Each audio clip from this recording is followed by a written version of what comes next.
Assalamualaikum warahmatullahi wabarakatuh. Waalaikumsalam warahmatullahi wabarakatuh.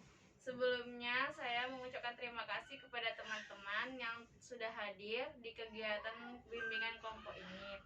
Apa kabar teman-teman semuanya? Baik. Udah perkenalan? Belum. Sudah menjelaskan BKP. Terserah nak kenalannya kapan. Baik, di sini sudah ada yang kenal sama saya. Baik, saya akan memperkenalkan diri. Nama saya Aninda Trirahma Kencana, kelas BK 3B NPM A1 L019070. Baiklah, di sini kita saling memperkenalkan ya. Saya mulai dari ini. Baiklah, perkenalkan nama saya Anjuanda Saputri. Baiklah, nama saya Amalia Hidayah. Saya Istian Bergusti. Nama saya Azizah Fatika. Sudah kenal semua ya. Sebelum kita melakukan kegiatan bimbingan kelompok ini, ada baiknya kita awali dengan berdoa terlebih dahulu. Berdoa mulai. Doa selesai. Sebelum kita memulai kegiatan bimbingan kelompok ini, teman-teman sudah tahu belum apa sih bimbingan kelompok itu? Belum. Baiklah, apa itu bimbingan kelompok? Layanan yang membantu individu dalam pengembangan pribadi, kemampuan hubungan sosial, kegiatan belajar, karir, dan pengambilan keputusan, serta melakukan kegiatan melalui dinamika kelompok. Apakah sampai sini teman-teman paham BKP? Paham. Selanjutnya, apakah teman-teman di sini sudah tahu apa tujuan dari bimbingan kelompok itu? Belum. Baiklah, di sini saya akan menjelaskan apa itu tujuan dari BKP ya.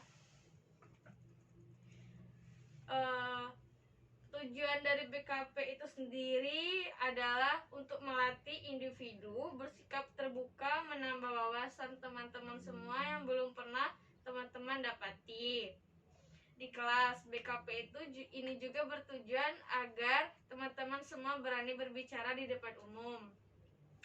Apa teman-teman paham? Paham. Baiklah, di sini saya akan menjelaskan cara-cara pelaksanaan BKP atau bimbingan kelompok. Yang pertama, di dalam bimbingan kelompok teman-teman semuanya harus duduk setengah lingkaran atau satu lingkaran penuh seperti kita ya, setengah lingkaran. Yang kedua, di dalam bimbingan kelompok ini akan ada yang namanya PK atau pemimpin kelompok, itu saya sendiri dan anggota kelompok dan seperti kalian di sini. Dan ketiga, di dalam bimbingan kelompok juga ketika teman-teman ada yang ingin mengungkapkan pendapatnya, teman-teman harus mengangkat tangan terlebih dahulu ya. Kalau misalnya saya sudah menunjuk teman-teman, baru teman-teman boleh mengajukan pendapatnya. Paham? Paham. Yang keempat, masing-masing anggota kelompok dalam bimbingan kelompok secara bebas dan sukarela berbicara, bertanya, mengeluarkan pendapat, ide, sikap, saran, serta perasaan yang dirasakan pada saat itu. Dan yang kelima, mendengarkan dengan baik bila anggota kelompok berbicara, yaitu setiap salah satu anggota kelompok menyampaikan tanggapan, maka anggota kelompok lainnya memperhatikan, karena dengan memperhatikannya maka akan mudah untuk saling menanggapi pendapat lain, sehingga akan menumbuhkan dinamika kelompok di dalam kegiatan bimbingan kelompok tersebut. Sampai sini teman-teman paham kan? Paham.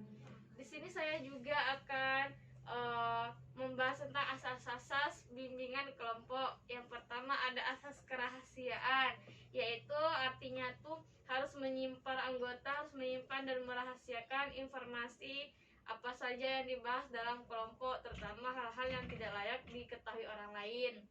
Dan kedua ada asas keterbukaan, artinya para anggota bebas dan terbuka mengemukakan pendapat, ide, saran tentang apa apa saja yang dirasakan dan dipikirkan tanpa adanya rasa malu dan ragu-ragu. Dan ketiga, ada asas kesukarelaan. Semua anggota dapat menampilkan diri secara spontan tanpa malu atau dipaksa oleh teman lain atau pemimpin kelompok. Dan terakhir yaitu asas kenormatifan. Semua yang dibicarakan dalam kelompok tidak boleh bertentangan dengan norma-norma dan kebiasaan yang berlaku. Apakah teman-teman sudah paham tentang asas-asas BKP? Paham. Eh,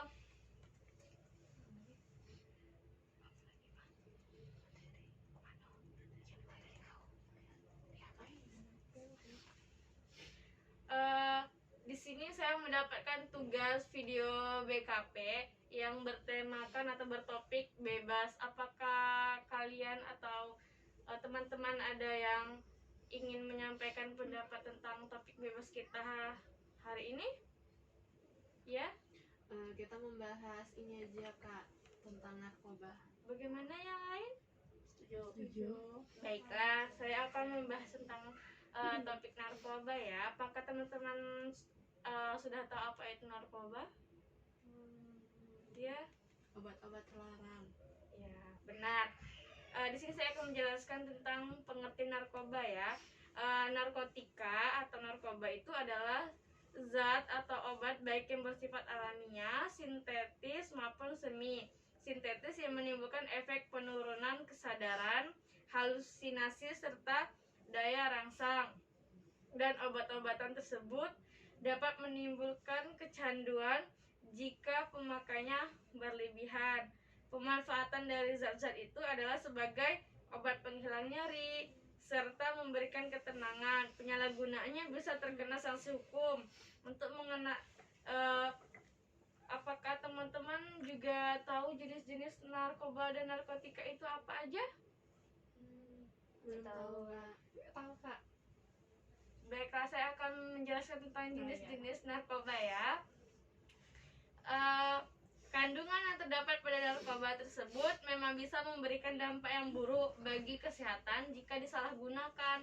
Menurut Undang-Undang tentang narkotika, jenisnya dibagi menjadi 3 golongan berdasarkan pada risiko ketergantungan. Yang pertama, narkotika golongan 1 seperti ganja, opium, dan tanaman kokas sangat berbahaya jika dikonsumsi karena berisiko tinggi menimbulkan efek kecanduan.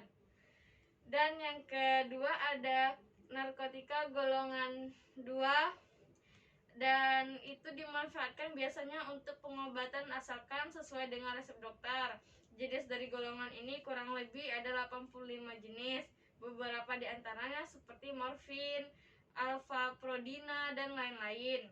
Golongan 2 juga berpotensi tinggi menimbulkan ketergantungan. Dan golongan terakhir yaitu golongan 3 yaitu narkotika golongan 3. Narkotika golongan 3 ini memiliki risiko ketergantungan yang cukup ringan dan banyak dimanfaatkan untuk pengobatan seperti terapi. Seperti yang sudah saya sebutkan tadi, ada beberapa jenis narkoba yang bisa didapatkan secara alami, namun ada juga yang dibuat melalui proses kimia. Jika berdasarkan pada bahan pembuatannya, jenis-jenis narkotika itu diantara adalah ada narkotika jenis sintetis, setelah itu ada narkotika jenis semi sintetis, narkotika jenis alami. Nah, itu semua adalah jenis-jenis dari narkotika ya. Belum buka pintu depan, Mbak. Ya, Mbak Titi, buka pintu depan. Ya, lanjut. Kak, gimana Kak? itu tadi itu semua kalian paham kan dari jenis-jenis narkoba itu? Paham. Baiklah, dari setelah jenis-jenis narkoba juga ada dampak negatif atau dampak bahaya dari penggunaan narkoba itu sendiri. Apakah kalian tahu salah satu dampak negatif dari penggunaan narkoba? Belum tahu. Baiklah, di sini saya akan menjelaskan ya dampak bahaya dari penggunaan narkoba itu. Ada beberapa jenis memang yang diperbolehkan untuk dipakai untuk keperluan pengobatan, namun tetap saja harus mendapatkan pengawasan ketat dari dokter. Ada banyak bahaya narkoba bagi kehidupan dan kesehatan, diantaranya adalah seperti dehidrasi. Dehidrasi itu seperti penyalahgunaan zat tersebut bersama menyebabkan keseimbangan elektrolit berkurang, akibatnya badan kekurangan cairan. Jika efek ini terus terjadi, tubuh akan kejang-kejang, muncul halusinasi, perlu lebih agresif dan rasa sesak pada bagian dada. Yang kedua yaitu dampaknya ada halusinasi. Halusinasi menjadi salah satu efek yang sering dialami oleh pengguna narkoba seperti ganja. Tidak hanya itu saja, dalam dosis berlebihan juga bisa menyebabkan muntah, mual, rasa takut yang berlebihan.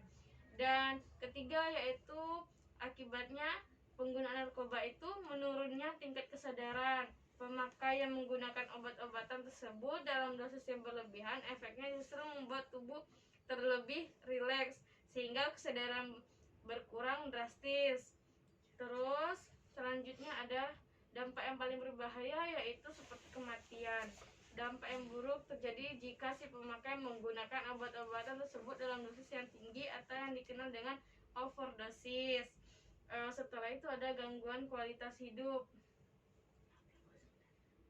Bahaya narkoba bukan hanya berdampak buruk bagi kondisi penggunaan obat-obatan tersebut, juga bisa mempengaruhi kualitas hidup, misalnya susah berkonsentrasi saat bekerja. Nah, itulah dari dampak-dampak penyalahgunaan narkoba ya. Apakah sampai sini kalian atau teman-teman paham dengan narkoba? Paham. Baiklah. Baiklah, sekarang kita sudah di penghujung acara bimbingan kelompok kita hari ini ya. Apabila saya PK sendiri ada kesalahan dalam berbicara, saya mohon ampun kepada Allah, saya mohon maaf. Wabillahi taufiq wal hidayah. Wassalamualaikum warahmatullahi wabarakatuh. Waalaikumsalam warahmatullahi wabarakatuh.